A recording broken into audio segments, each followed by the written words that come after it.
Desde la tragedia de Chris Benoit que conmocionó al mundo. 3 personas murieron en esa casa esa noche. Solo una persona tuvo la opción de hacerlo.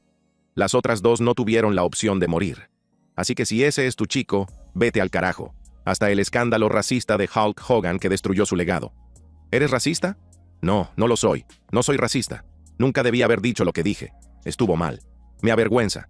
En este video, nos sumergimos en las vidas de 10 leyendas de la WWE, cuyas controversias en la vida real los convirtieron de héroes queridos en las figuras más odiadas de la historia de la lucha libre. Chris Benoit. Chris Benoit fue considerado en su día uno de los mejores luchadores técnicos de todos los tiempos. Su precisión en el ring, su intensidad y su dedicación al oficio le valieron el respeto de sus compañeros y la admiración de millones de fans en todo el mundo. La carrera de Benoit abarcó más de 2 décadas, llevándole a territorios legendarios como Stampede Wrestling, New Japan Pro Wrestling, SW, WCW y, finalmente, WWE, donde alcanzó su sueño definitivo. En WrestleMania 20, en 2004, Benoit se situó en el centro del ring como campeón mundial de peso pesado, con lágrimas corriendo por su rostro mientras abrazaba a su mejor amigo, Eddie Guerrero. Se suponía que iba a ser el momento culminante de una carrera increíble, un testimonio del trabajo duro, la determinación y el no rendirse nunca ante los sueños. Pero ese hermoso momento quedaría para siempre ensombrecido por un horror inimaginable. En junio de 2007, Chris Benoit asesinó a su esposa Nancy y a su hijo Daniel, de 7 años, antes de quitarse la vida en su casa de las afueras de Atlanta. La tragedia conmocionó al mundo de la lucha libre y llevó a la WWE a borrar inmediatamente a Benoit de su historia, eliminando toda mención de su nombre y todos los combates de sus archivos, tratándolo como si nunca hubiera existido. El odio hacia Benoit es visceral y comprensible. Las personalidades de la lucha libre han sido inequívocas en su condena. ¿Quién dice chico? ¿Por qué puedes admirar su trabajo todo lo que quieras? Pero ¿sabes qué? Puedes admirar su trabajo todo lo que quieras, pero te daré mi opinión al respecto, ya que quieres seguir gritando. Chico, 3 personas murieron en esa casa esa noche. 3, no me importa el CTE. 3 personas murieron en esa casa esa noche. Solo una persona tuvo la opción de hacerlo. Los otros 2 no tuvieron la opción de morir. Así que si ese es tu chico, vete al carajo. La emoción cruda de Paul Heyman en ese momento capturó lo que muchos sentían, que independientemente de lo que estuviera pasando en el cerebro de Benoit, independientemente de la encefalopatía traumática crónica que pudiera haber contribuido a sus acciones, 3 personas murieron esa noche, y solo una de ellas tuvo alguna opción en el asunto. La luchadora Jordynne Grace desató la polémica cuando tuiteó que todos deberíamos odiar a Benoit y despreciar toda su obra, aunque más tarde organizó una recaudación de fondos para la ETC, después de que la hermana de Nancy, Sandra Tofoloni, expresara que la familia se sentía como una idea de último momento. Algunos, como el luchador Conan, han argumentado que el trauma cerebral de Benoit debería tenerse en cuenta, diciendo que tenía ETC y que no era como si fuera un asesino en serie. Pero para la mayoría de los aficionados y luchadores, la gravedad de lo ocurrido hace imposible cualquier redención. En Reddit y en las redes sociales, el consenso es claro. Chris Benoit está completamente boicoteado en todo el material de la WWE, y con razón. El hombre que una vez representó la excelencia en la lucha libre profesional, ahora es recordado como un monstruo, con sus 22 años de carrera y todos sus increíbles combates mancillados para siempre por un horrible fin de semana. De héroe a horror, la siguiente leyenda de la WWE demuestra que incluso las estrellas más grandes pueden caer en desgracia de la forma más pública. Hulk Hogan. Para millones de aficionados que crecieron en los años 80, Hulk Hogan no era solo un luchador. Era un superhéroe, la personificación de los valores estadounidenses, el hombre que nos enseñó a rezar y a tomar nuestras vitaminas. La Hulkamania se extendió por todo el mundo, convirtiendo a Hogan en la mayor estrella que había visto nunca la lucha libre profesional.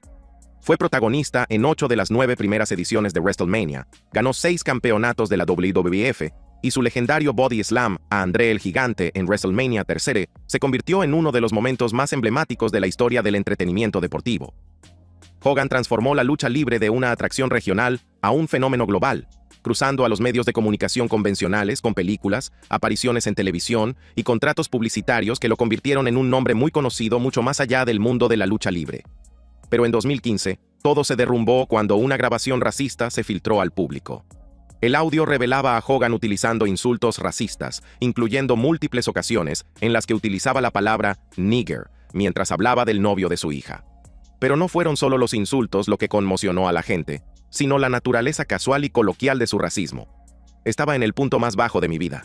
Mi vida personal estaba destruida. Estaba muy enojado con mi hija. Incluso en su disculpa, Hogan tuvo dificultades para asumir toda la responsabilidad. ¿Eres racista? No, no lo soy. No soy racista. Nunca debí haber dicho lo que dije. Estuvo mal. Me avergüenza. Pero mucha gente tiene que darse cuenta de que se heredan cosas del entorno. La excusa de que heredó el racismo de su entorno en el sur de Tampa sonó hueca para muchos. Los usuarios de Reddit analizaron su racismo con una claridad devastadora. Hulk Hogan no solo era racista de una forma muy específica y singular. Otro comentarista señaló: Hogan es tan racista que teme enfrentarse al racismo después de reencarnarse potencialmente en una persona negra, refiriéndose a la extraña declaración de Hogan sobre el karma y la reencarnación relacionada con el accidente automovilístico de su hijo, que dejó a un hombre con daño cerebral permanente. Los aficionados negros a la lucha libre expresaron su traición y dolor tras la muerte de Hogan en 2025, cuando se reveló que el héroe de su infancia era alguien que los consideraba inferiores. La WWE despidió a Hogan en 2015, pero lo reincorporó de forma controvertida en 2018, después de que se disculpara, una decisión que muchos consideraron motivada más por el lucro que por los principios. Las encuestas entre los aficionados sitúan sistemáticamente a Hogan entre los luchadores más odiados, y muchos se niegan a separar el arte del artista, incapaces de ver sus combates sin pensar en sus odiosas palabras. La historia de Hulk Hogan es especialmente trágica porque su racismo eclipsa no solo sus logros, sino también las intrigas políticas entre bastidores que plagaron su carrera.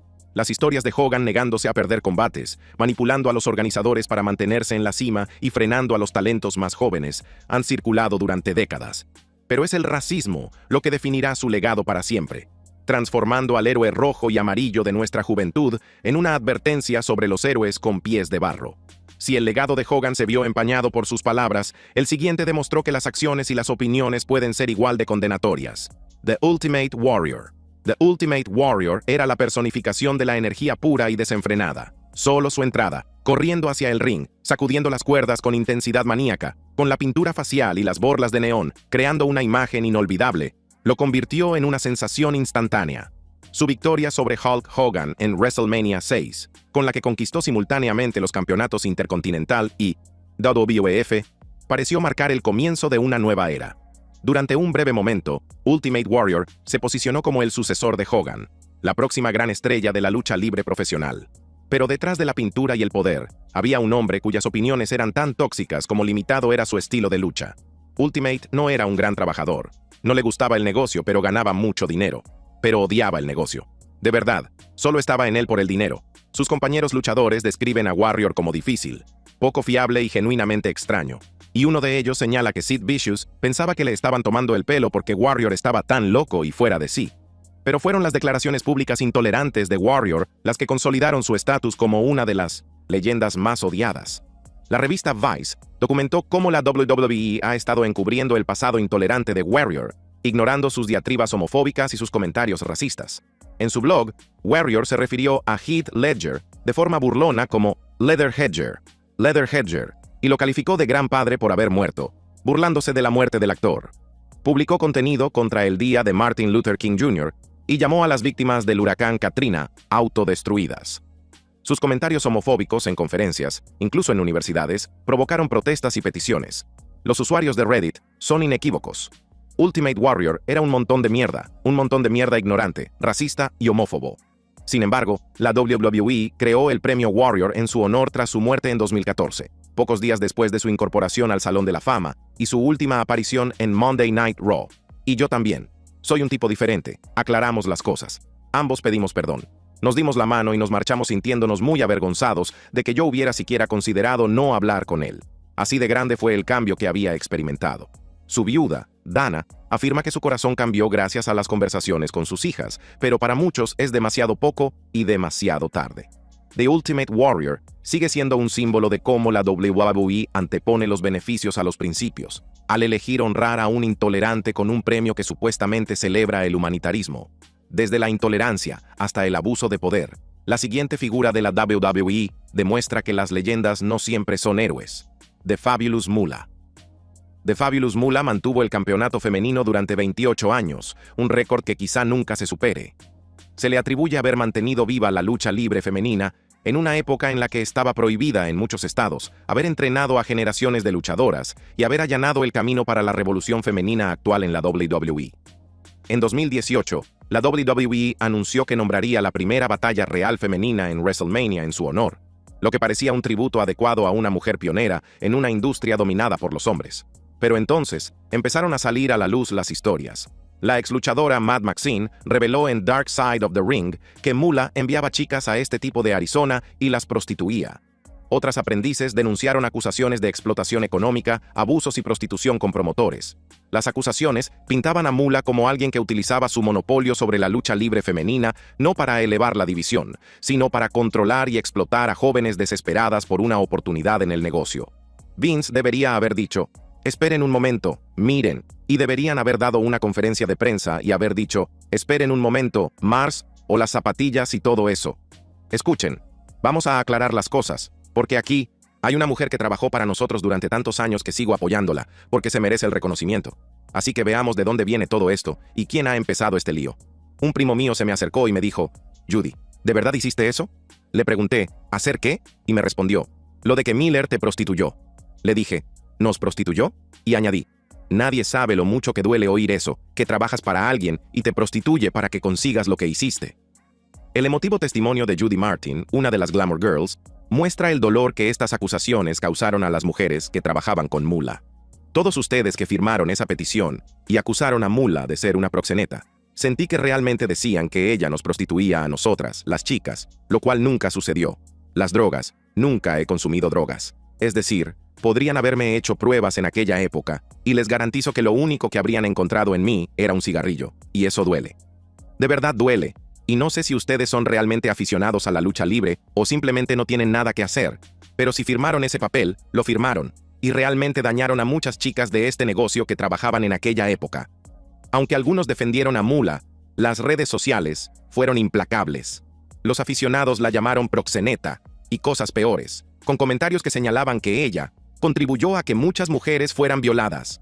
La reacción fue tan intensa que la WWE dio marcha atrás, renombró la batalla real y se distanció del legado de Moolah.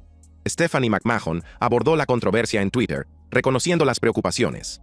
Desde el abuso de poder entre bastidores hasta la tragedia bajo los focos, la siguiente leyenda de la WWE muestra cómo la fama puede ocultar toda una vida de oscuridad.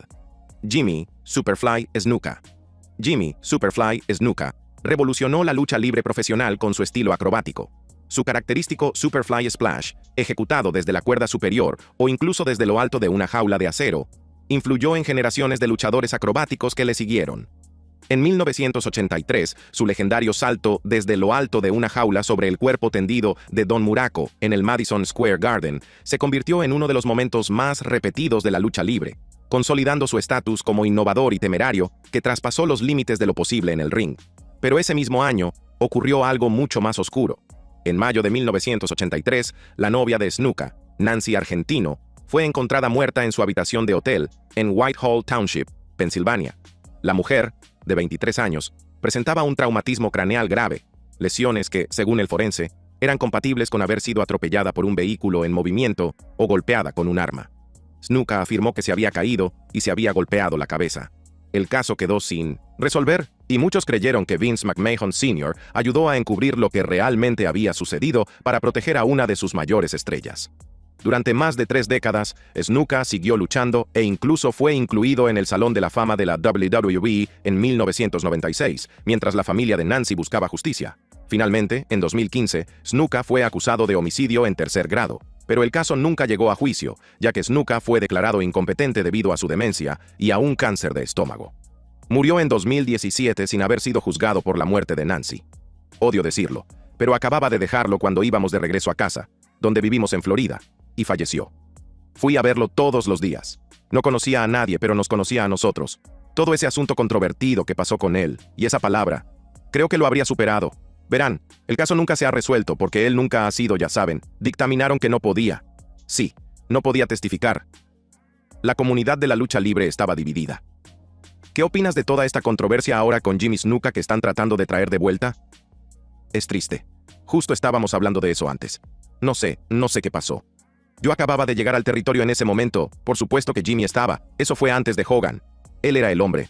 Espero que no sea cierto, no sé si es cierto. Pero Jimmy ha pasado por muchas cosas, ya sabes, luchó contra el cáncer. Pero otros fueron menos indulgentes. El periodista de investigación Irv Muchnick afirmó sin rodeos: Jimmy Snuka fue un asesino póstumo. Es ridículo.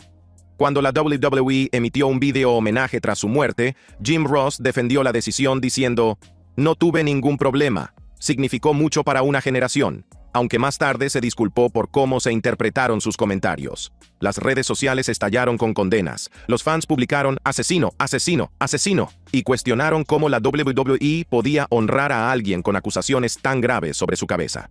Bueno, eran amigos, salían juntos, y ella estaba en la habitación cuando ocurrió el incidente y dijo: ¿qué hizo él? La golpeó. Verás, él fue a buscar cocaína y ella volvió sin nada. Se había metido una dosis ese día, se levantó de la cama y la golpeó. Le rompió el cuello. Y eso es lo que ella dijo. Yo no estaba allí, pero ella salió corriendo de la habitación y se dejó el bolso, y empezó a salir conmigo con la esperanza de que él le devolviera el bolso.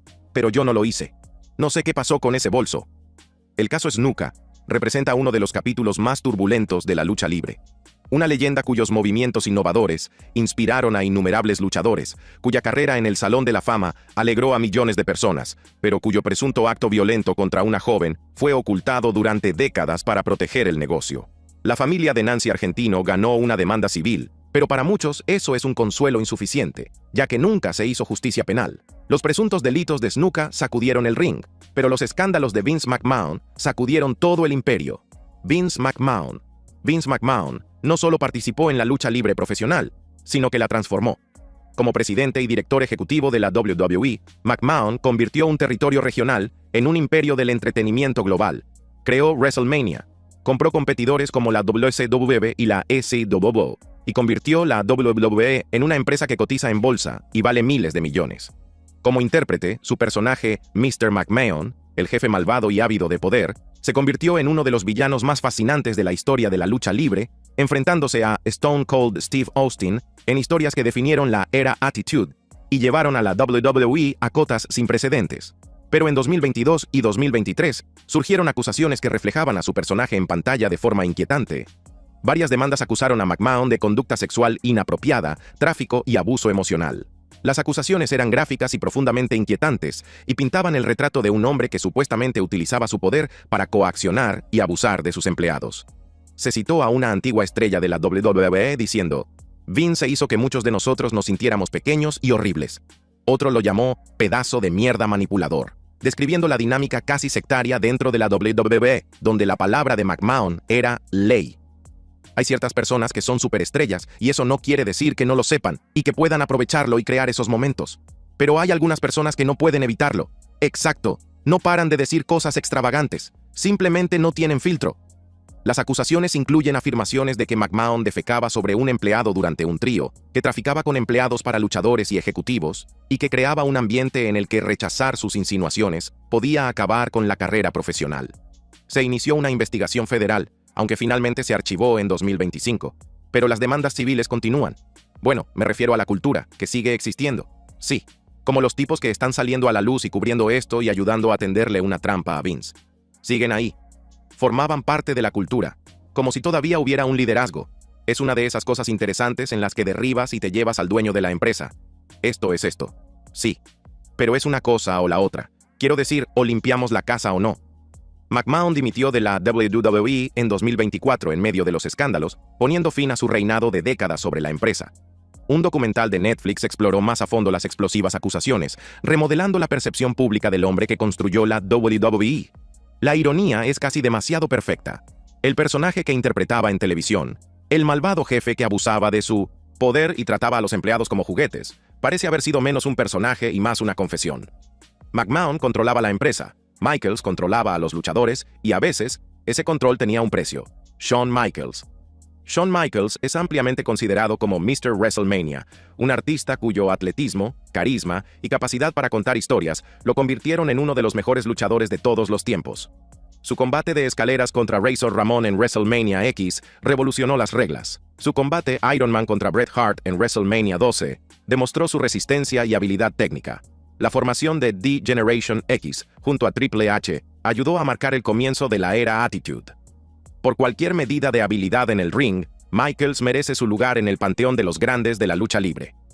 Pero durante los años 90, Michaels también fue uno de los hombres más despreciados de la lucha libre, no por los aficionados, sino por sus compañeros luchadores. Como miembro de The Clique, un grupo entre bastidores que incluía a Kevin Nash, Scott Hall, Triple H y Sean Waltman, Michaels ejercía un enorme poder político. El grupo influía en las decisiones de contratación, impulsaba a sus amigos y hacía la vida imposible a cualquiera que no les gustara. Así que una noche en la que tu nombre siempre sale a relucir, por supuesto, es el azote, y tú estás jugando en algún lugar entre el pacificador y el ejecutor, ya sabes, escuchando a Bret y haciendo cumplir las normas. ¿Puedes contarnos un poco cómo recuerdas que se desarrolló eso para ti? Bueno, en aquella época, Bret y yo, todavía lo somos, éramos muy amigos, y ya sabes, él, Bret, estaba alerta, sentía que algo podía pasar.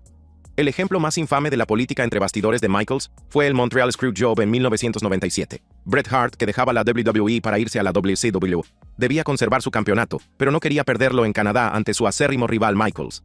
Y hasta el día de hoy, no puedo entender cómo ese puñetazo atravesó a tanta gente. Fue como, realmente, no lo sé, porque había mucha gente allí y no estaban cara a cara. Pero entonces, ese puñetazo atravesó, golpeó a Vince, Vince cayó y eso fue todo. Así que Bret dice que fue un uppercut. El propio Michaels ha reconocido el rechazo que generaba.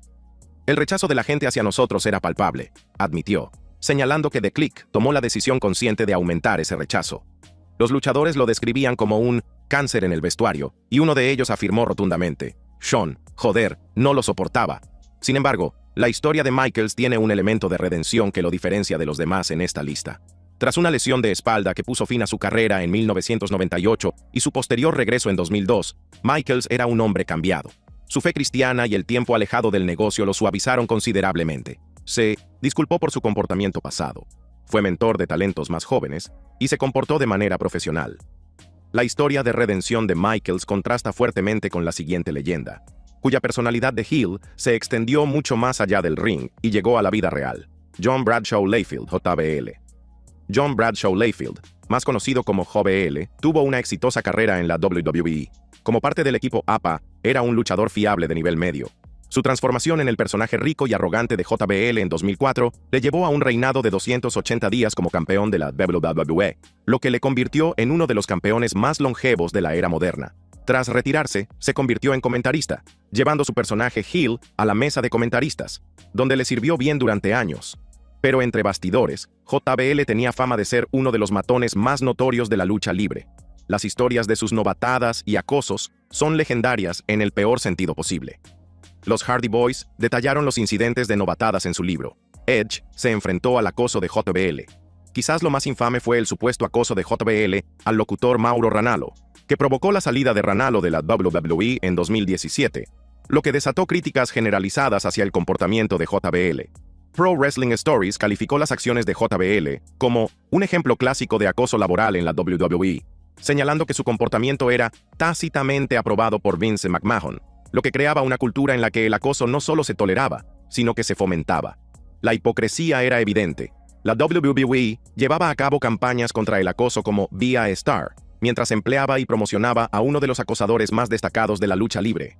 JBL ha pedido disculpas a lo largo de los años, y sus defensores señalan que gran parte de su acoso formaba parte de la cultura de la lucha libre a la antigua usanza, basada en las bromas y las novatadas.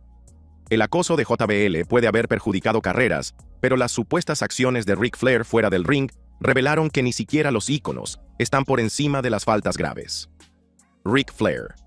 Ric Flair es posiblemente el mejor luchador profesional de todos los tiempos. Sus más de 16 reinados como campeón mundial, el número exacto es objeto de controversia. Sus legendarios combates con Ricky Steamboat, su creación de los Four Horsemen, su carisma y su capacidad promocional sin igual. Las contribuciones de Flair a la lucha libre profesional son inconmensurables. Su personaje Nature Boy, con sus túnicas personalizadas, la llave de pierna en forma de 4 y su característico Woo, definió lo que significaba ser una superestrella de la lucha libre más grande que la vida. Para ser el hombre, como solía decir Flair, había que vencer al hombre, y durante décadas, Ric Flair fue ese hombre. Pero la vida personal y el comportamiento entre bastidores de Flair han estado marcados por graves acusaciones y controversias. La más condenatoria tiene que ver con el infame Plane Ride from Hell, vuelo infernal, en 2002, un vuelo charter de la WWE en el que varios luchadores y miembros de la tripulación se comportaron de manera abominable. La azafata Heidi Doyle alegó que Flair la acorraló y la obligó a tocarle el pene, mientras solo llevaba puesta una bata. El documental Dark Side of the Ring, El lado oscuro del ring, volvió a llamar la atención sobre estas acusaciones décadas más tarde. Flair ha negado sistemáticamente las acusaciones, afirmando, «Nunca he forzado a nadie». Ha culpado al alcohol de su comportamiento durante el vuelo, aunque mantiene su inocencia en relación con las acusaciones más graves. Pero para muchos aficionados, especialmente después del detallado testimonio del documental, las acusaciones son imposibles de ignorar. Los comentarios describen «lo que ocurrió fue atroz» y cuestionan cómo Flair no recibió ningún castigo real por parte de la WWE. A la controversia se suman los problemas financieros de Flair, sus múltiples divorcios y los choques de egos a lo largo de su carrera. Una orden de arresto de 2013 por impago de la pensión alimenticia se resolvió posteriormente. Sus continuas apariciones públicas y su carrera como luchador hasta los 70 años han sido celebradas como una dedicación al negocio y criticadas como una incapacidad para dejar de ser el centro de atención.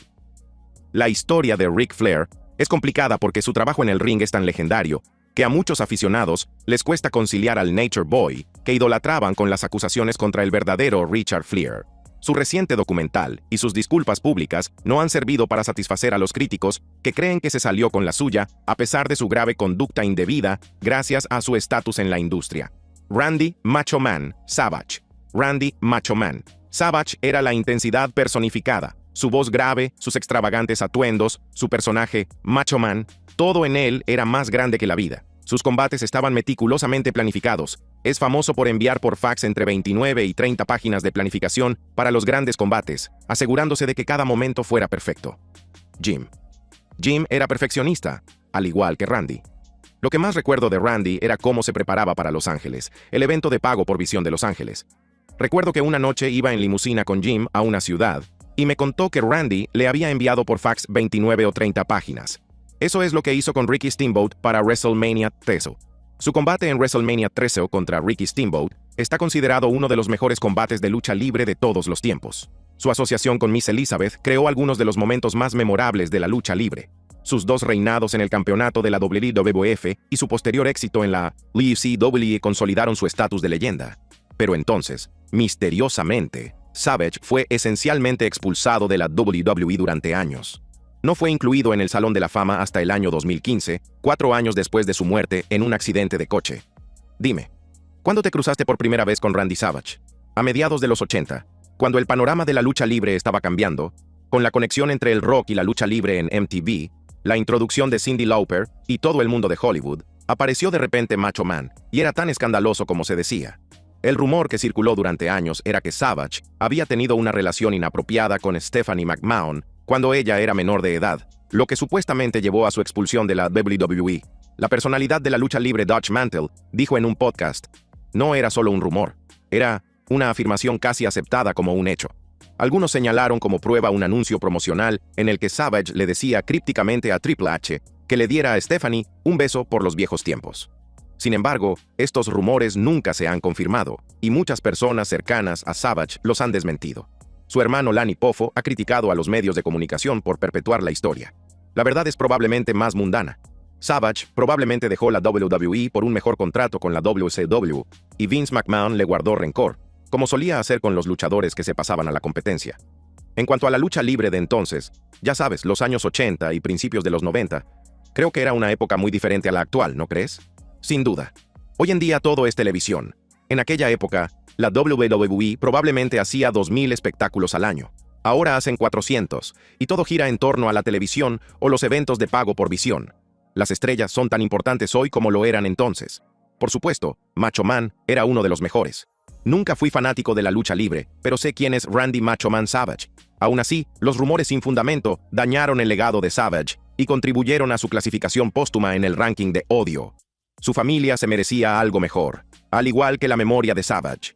A diferencia de otros en esta lista, la inclusión de Savage no se debe tanto a un comportamiento terrible comprobado, como a cómo los rumores y los misterios pueden empañar incluso las carreras más exitosas. Gracias por vernos. Si te ha gustado este video, haz clic en uno de los recuadros que aparecen en tu pantalla para ver más contenido similar.